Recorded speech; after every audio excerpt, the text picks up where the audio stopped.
Hi there. I know the weather's been really nice and we're all excited and we want it to be spring.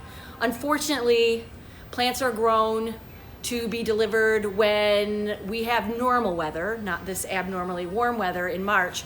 So we don't have a lot of nursery stock coming in. We do have lots of beautiful indoor plants, all sorts of blooming stuff.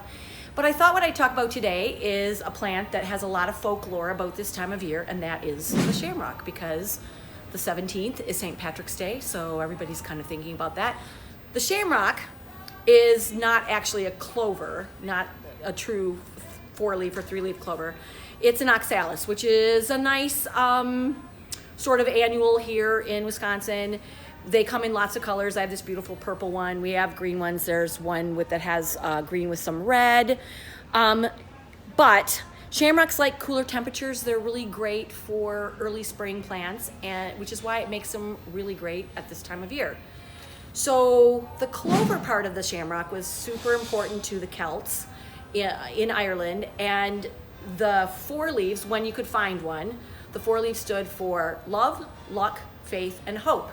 St. Patrick used the 3-leaf variety to sort of explain the Trinity to the ancient Celts. One was for the Father, one for the Son, one for the Holy Ghost.